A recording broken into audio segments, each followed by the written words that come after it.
Special falooda, खजूर juice, basundi, लस्सी, पेंडा चौक, विजापूर वे Solapur.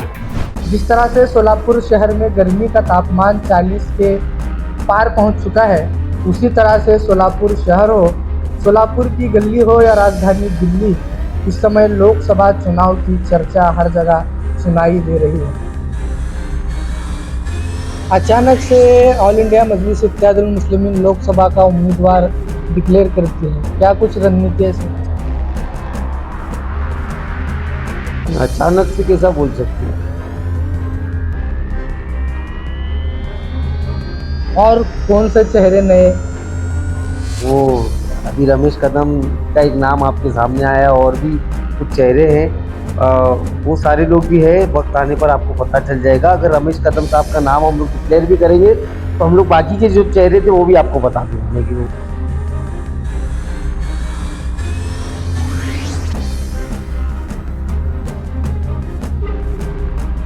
Sir, कुछ लोग पार्टी पर आरोप कर रहे हैं कि वोटों का बंटवारा एमआईएम पार्टी कर रही है,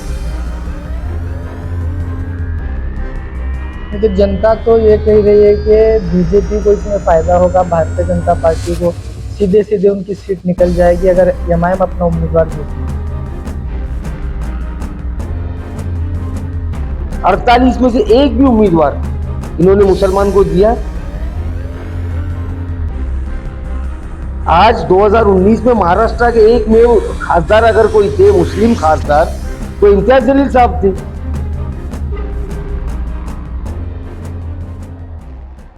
लोक प्रधान न्यूज चैनल में आप सभी का स्वागत है। जिस तरह से सोलापुर शहर में गर्मी का तापमान 40 के पार पहुंच चुका है, उसी तरह से सोलापुर शहर हो, सोलापुर की गली हो या राजधानी दिल्ली, इस समय लोकसभा चुनाव की चर्चा हर जगह सुनाई दे रही है। अब तक तो भारतीय जनता पार्टी और कांग्रेस में ये लड़ाई दिख रही थी, लेकिन सोलापुर शहर की अगर बात की जाए तो सोलापुर शहर में वंचित बहुजन आघाड़ी और ऑल इंडिया मजलिस इत्तेहादुल मुस्लिमीन के आने से लोकसभा चुनाव की चर्चाएं चारों ओर हो रही हैं। सोलापुर शहर में ऑल इंडिया मजलिस इत्तेहादुल मुस्लिमीन के प्रदेश अध्यक्ष इम्तियाज जलील से हमारी बात हुई, अनवर सादात से हमारी बात हुई। उनका ये कहना है कि सोलापुर की लोकसभा सीट से एमआईएम चुनाव लड़ेगी। स्थानीय शहर जिलाध्यक्ष फारूक शाब्दी आज हमारे साथ जुड़े हैं, उसी को लेकर हम उनसे बातचीत करेंगे और जानने की कोशिश करेंगे कि सोलापुर लोकसभा चुनाव को लेकर क्या कुछ एमआईएम पार्टी की रणनीति है। लोक प्रधान में आपका स्वागत है सर। लोकसभा चुनाव को लेकर हमने आपके प्रदेश अध्यक्ष इम्तियाज जलील से बात की, अनवर सादात जी से बात की। उनका ये कहना है कि आपकी पार्टी लोकसभा चुनाव सोलापुर में लड़ेगी। बिल्कुल सही बात है। आज हम लोग यहाँ पर भी जो कोशिश मेहनत कर रहे हैं, तो ये आदेश हम लोगों को हैदराबाद से और औरंगाबाद से ही आया है कि अपनी तैयारी चालू करें और उम्मीदवार को ढूंढे अच्छे से अच्छे और इलेक्शन लड़ने की तैयारी करें।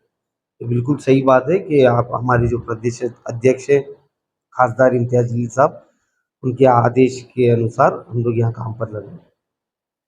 अचानक से ऑल इंडिया मजलिस इत्तेहादुल मुस्लिमीन लोकसभा का उम्मीदवार डिक्लेयर करती है, क्या कुछ रणनीति है सर? अचानक से कैसा बोल सकते हैं? जब इलेक्शन लगेगा जब ही उम्मीदवार डिक्लेयर करेंगे ना। अभी भी 15 दिन बाकी है, अभी तो और टाइम है। और हम लोग पॉलिटिकल पार्टी है, हमारा काम है इलेक्शन लड़ना, राजनीति करना। तो अचानक नहीं बोल सकते। अभी कल रात रात पार्टी बना के कोई खड़ा करके तो नहीं हम लोग आ रहे इलेक्शन लड़ने के लिए। सालों साल पुरानी पार्टी है और इलेक्शन लड़ना हमारा अधिकार है, और वो अधिकार का यूज करके हम इलेक्शन लड़ रहे हैं। अभी लड़ाई तो सीधे भारतीय जनता पार्टी और कांग्रेस में दिख रही थी, लेकिन पीछे से वंचित बहुजन आघाड़ी ने अपना उम्मीदवार डिक्लेयर किया। फिर आप भी कह रहे हैं कि रमेश कदम आपके पार्टी से उम्मीदवार होंगे, क्या कहना चाहें? हर पार्टी के स्टेप का इंतजार करती है कि कौन कब पहले पत्ते खोलेगा, कौन बाद में खोलेगा। अच्छा। तो ये राजनीति है, इसमें स्टेप बाय स्टेप हर सामने वाले का मूव देखकर अपना कदम हमको बढ़ाना पड़ता है। तो उसी के चलते हर पार्टी वेट एंड वॉच की सिचुएशन में रहती है। तो यही सब देख के पहले कांग्रेस ने डिक्लेयर की, फिर भाजपा के आ गए उम्मीदवार, फिर वंचित के आ गए, अभी कुछ दिनों में एमआईएम के भी उम्मीदवार घोषित हो जाएंगे। नहीं सर, हम तो आपके पार्टी के जो पदाधिकारी हैं, कार्यकर्ते हैं, उनसे संपर्क कर रहे थे, लेकिन उनका ऐसा कहना था कि इस बारे में कुछ पता नहीं है। लेकिन कल सीधे आपके प्रदेश अध्यक्ष से बात हुई, तो उन्होंने कह दिया कि इससे पहले कोई मीटिंग नहीं हुई थी, कोई चर्चा नहीं हुई थी, मतलब आप भी शायद सिटी में नहीं थे। ये देखिए, पार्टी के हर फैसले हर किसी को मालूम होना ज़रूरी नहीं है, और पता होने के बाद भी पार्टी के अंतर्गत भी लोगों में अलग अलग राय मशवरे होते हैं। किसी का व्यू अलग होता है, किसी का व्यू अलग होता है। तो जब भी पार्टी जो भी फैसला लेगी, हमारे तमाम जितने भी पदाधिकारी हैं, कार्यकर्ता हैं, उन सबको भरोसे में लेकर सब एक प्लेटफॉर्म पे आकर तभी कोई फैसला लिया जाएगा, ताकि पार्टी की पूरी फोर्स, पूरी ताकत लगकर उस उम्मीदवार को जिताने की कोशिश करें। मतलब इतना तो तय है कि आप 100% लोकसभा से यहाँ से चुनाव लड़ेंगे। अभी 4-5 उम्मीदवारों पे हमारी चर्चा चालू है, और लड़ना है, इसीलिए हम लोग चाचपनी कर रहे हैं और ये सारे इन्वेस्टिगेशन कर रहे हैं कि कौन सा उम्मीदवार सही रहेगा, क्या रहेगा। तो लड़ना लगभग तय है। रमेश कदम को हम कितने परसेंट माने कि वो वही उम्मीदवार होंगे लोकसभा के एमआईएम पार्टी से? 99% आप मान सकते अच्छा। और कौन से चेहरे नए? हो। वो अभी रमेश कदम का एक नाम आपके सामने आया, और भी कुछ चेहरे हैं। अ, वो सारे लोग भी है, वक्त आने पर आपको पता चल जाएगा। अगर रमेश कदम साहब का नाम हम लोग डिक्लेयर भी करेंगे, तो हम लोग बाकी के जो चेहरे थे वो भी आपको बता दूंगा मैं कि वो कौन थे लिस्ट। सर, कुछ लोग पार्टी पर आरोप कर रहे हैं कि वोटों का बंटवारा एमआईएम पार्टी कर रही है। देखिए, हमने किसी को वोट दिलाने के लिए या किसी के वोट काटने का ठेका नहीं लिया हुआ है। हम पॉलिटिकल पार्टी है, हम लोगों को इलेक्शन लड़ना है, हमारा काम ही इलेक्शन लड़ना है। अब जाहिर सी बात है, लड़ने से हो सकता है किसी को फायदा हो, किसी को नुकसान हो, तो इसका मतलब ये नहीं है कि हम लोग हमारी दुकान बंद कर दें। हम लोग सीधे सीधे जब आपको बोलते हैं कि आप हमको साथ में लेके इलेक्शन लड़ो, तो आपको हम लोग से क्या पता क्या एलर्जी है, हम लोग को आप साथ में लेते नहीं हो। अब जब साथ में नहीं लेते और हम अलग होकर इलेक्शन लड़ना चाहते हो, तो आप क्या आरोप करते हो। तो हम लोग घर पकड़ के तो नहीं बैठ सकते ना। तो हमें भी इलेक्शन लड़ने का अधिकार है, जो भारत की कौन संविधान ने हम लोगों को दिया है, तो उस अधिकार का इस्तेमाल करके हम लोग भी इलेक्शन लड़ेंगे। और रही बात किसका फायदा किसका नुकसान, बाखुदा उसके लिए हम लोग ये सब काम नहीं कर रहे। हम लोग हमारे चुनाव चिन्ह को, हमारी पार्टी के नाम को, हमारी जो सोच है, हमारे जो विचार है, या अकबर साहब का काम, असदुद्दीन ओवैसी साहब का काम, ये सब लोगों तक पहुंचाने के लिए हम लोग चाह रहे हैं कि ये चुनाव लड़े और लोगों तक पहुंचे। नहीं तो जनता तो ये कह रही है कि बीजेपी को इसमें फायदा होगा, भारतीय जनता पार्टी को सीधे सीधे उनकी सीट निकल जाएगी अगर एमआईएम अपना उम्मीदवार देती है। इस पर क्या कहें? तो एमआईएम ने बोली तो थी हमको साथ में ले लो। कांग्रेस से बोले थे आप? ये इंडिया आघाड़ी में ले लो, महाविकास आघाड़ी में ले लो, और संभाई अपना जो औरंगाबाद है वहां की सिर्फ एक सीट दे दो। लेकिन आपको देना नहीं है।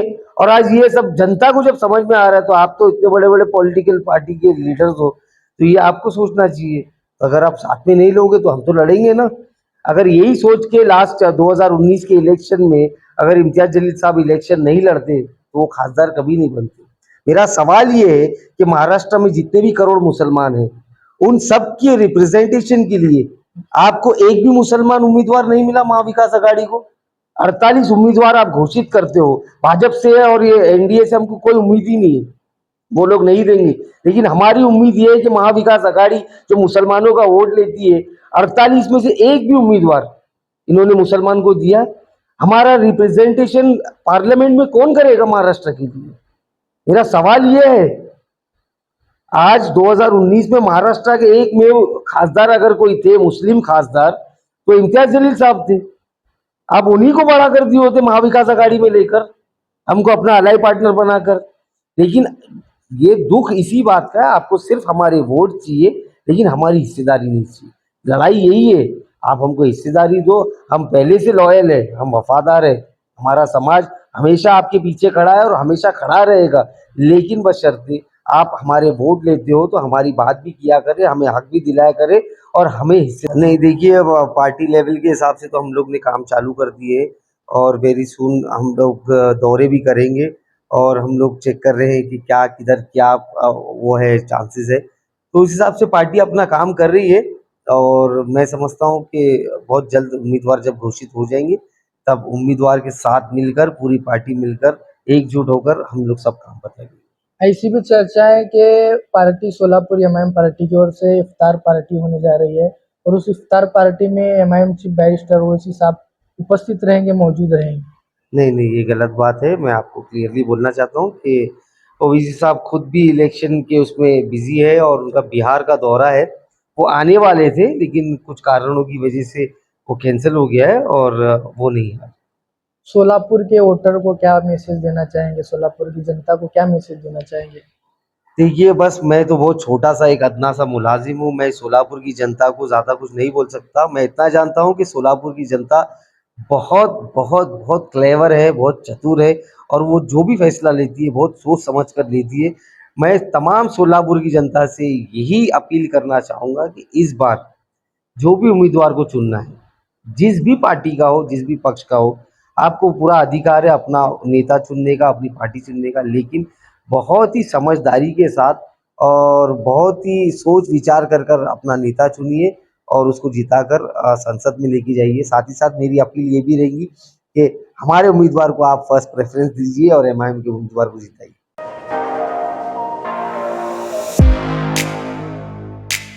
खास सोलापूरकरांसाठी विजापूर वेस परिसरात अफसान फालुदा अँड मस्तानी आमच्याकडे मिळेल स्पेशल फालुदा मस्तानी, खास रमजान सणासाठी खजूर ज्यूस, बासुंदी, सीताफळ ज्यूस, स्पेशल लस्सी, स्ट्रॉबेरी मलाई, ग्रेप्स मलाई असे विविध प्रकारचे ज्यूस, कुल्फी व फॅमिली पॅक आईस्क्रीम ही फॅमिलीसाठी स्वतंत्र सोय, स्वच्छता आणि उत्तम सर्व्हिसला प्राधान्य।